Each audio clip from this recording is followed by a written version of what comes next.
Spartacus.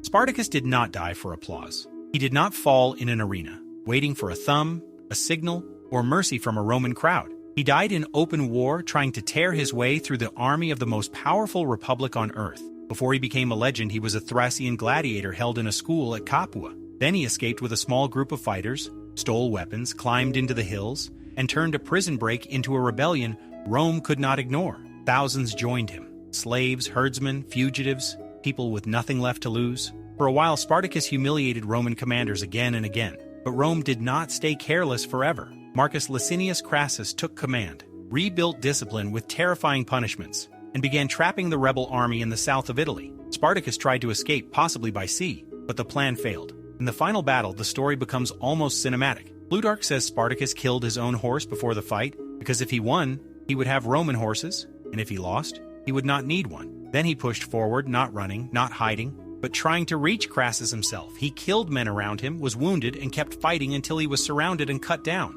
His body was never found. That was Rome's final frustration. They could kill Spartacus, but they could not parade him. They could crucify thousands of his followers along the road, but the man himself vanished into legend. No corpse, no trophy, no final humiliation, just a battlefield, a missing body, and a name Rome never managed to bury. Commodus.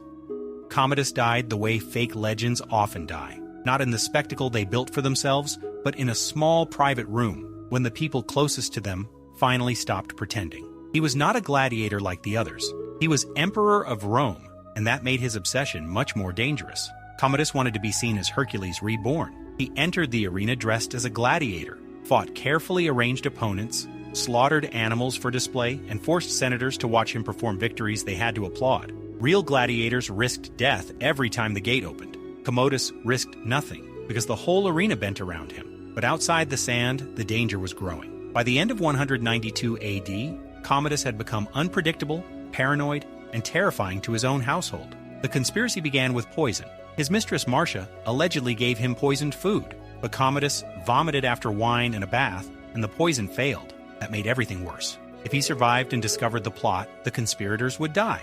So they chose a stronger method and a stronger man. Narcissus, an athlete and wrestler, was sent into the bath. There was no crowd now, no helmet, no staged opponent, no protected victory. The emperor who had played at being Rome's greatest fighter was overpowered and strangled in private. His death is one of the darkest ironies in Roman history. Commodus spent years pretending to be a gladiator in public, but when the real fight came, it was not theatrical at all. No cheers, no mercy, no arena, just panic, betrayal, and a wrestler's hands around the throat of a man who had confused performance with power. Crixus?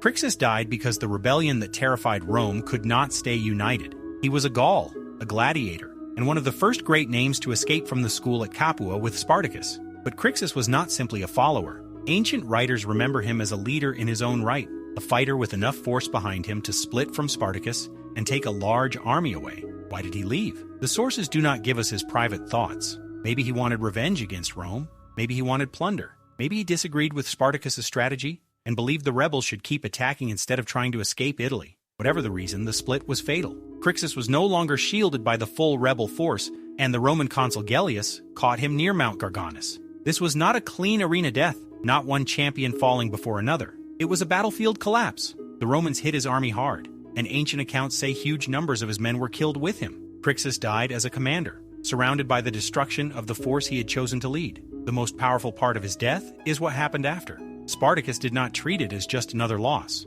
He honored Crixus with a terrifying funeral gesture, forcing captured Romans to fight in games for the dead rebels' spirit. It was revenge, ritual, and message all at once. Rome had killed Crixus, but his death did not weaken the legend. It made the revolt feel personal. Crixus became the fallen brother of the rebellion, the proof that even the strongest gladiators could die when Rome stopped underestimating them.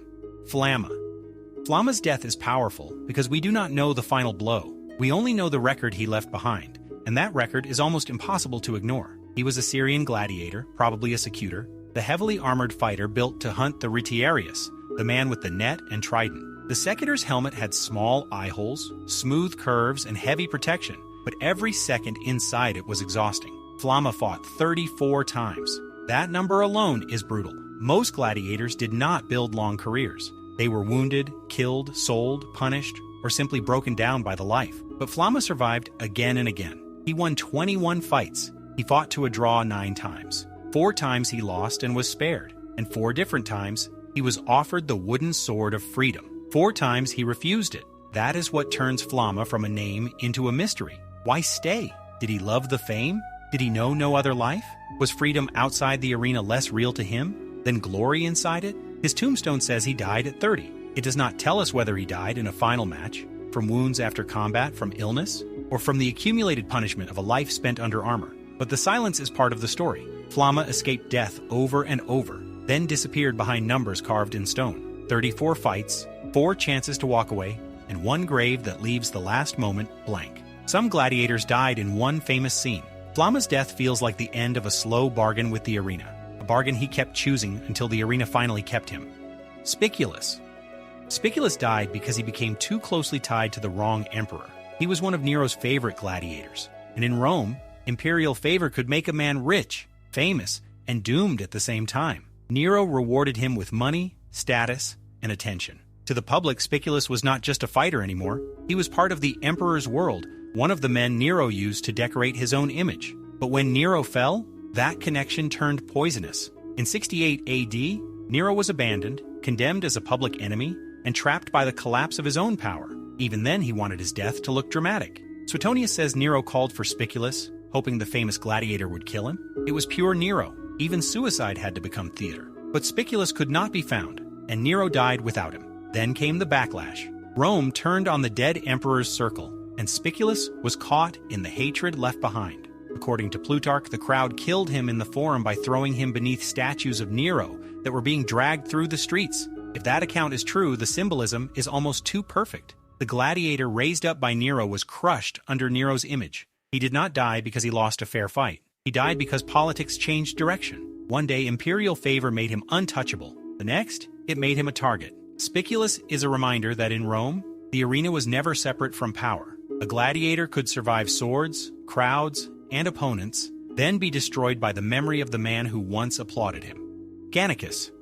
Gannicus probably died in one of the last great disasters before Spartacus himself fell. Today his name sounds larger than the surviving evidence because modern stories turned him into the wild, fearless gladiator who laughed at danger. The historical Gannicus is harder to see, but his ending is still strong enough for legend. During the final phase of the Slave War, a large rebel group separated from Spartacus. Ancient accounts connect this force with Gannicus and Castus leading many Gauls and Germans. It was a dangerous move at the worst possible time. Crassus was closing in, and Rome was no longer treating the rebels like escaped property. They were hunting them like an enemy army. Crassus attacked the separated force and crushed it. Plutarch says 12,300 rebels died, and only 2 had wounds in the back. The rest had died facing the Romans. That single detail is the hook of Gannicus's death. We do not need a final speech or a named opponent to feel what happened. This was not an execution. It was a stand. If Gannicus died there, as he almost certainly did, then he died with men who refused to run even as the battle collapsed. His mistake may have been separation. His final image was defiance.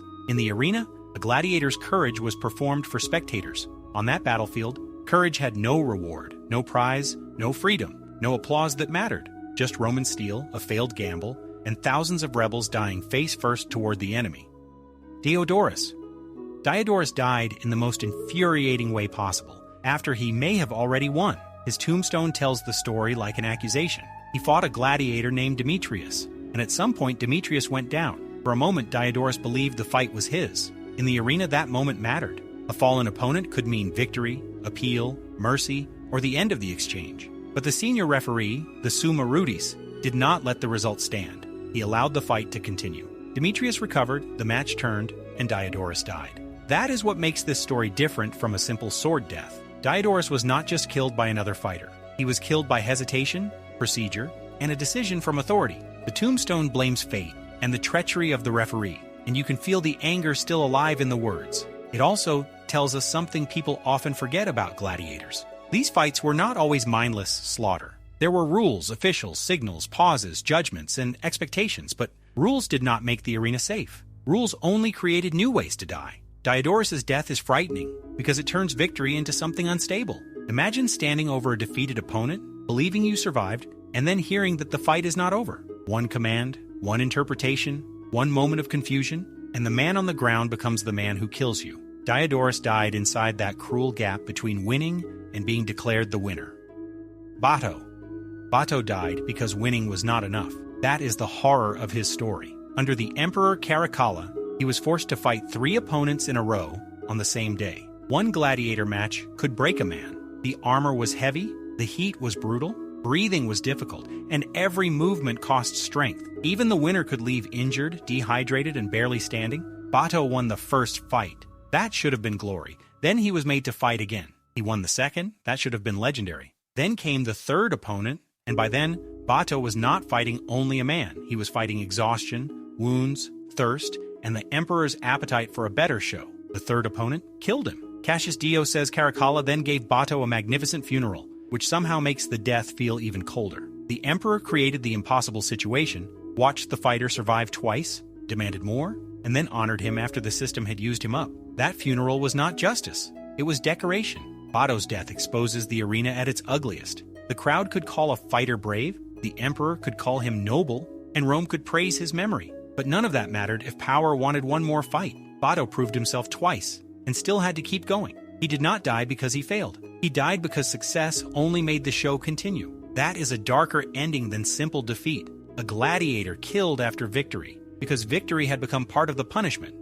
8 men, 8 deaths, and 1 pattern. The arena was never just about fighting. It was about control. Spartacus died trying to escape the system completely, and Rome could not even find his body. Commodus tried to turn gladiator glory into imperial fantasy, then died helpless in private. Crixus fell when rebellion split apart. Gannicus probably died facing the enemy, with men who refused to run. Flamma survived so many fights that his missing final moment feels louder than a full description. Spiculus discovered that fame under the wrong emperor could become a death sentence. Diodorus shows that a gladiator could think he had won and still be killed by a rule, a referee, or one last mistake. Bato shows the cruelest truth of all. Sometimes victory only meant being forced to fight again. These men did not all die the same way. Some died in battle, some in politics, some in the arena, and some in the shadows around power. But every death points back to the same machine.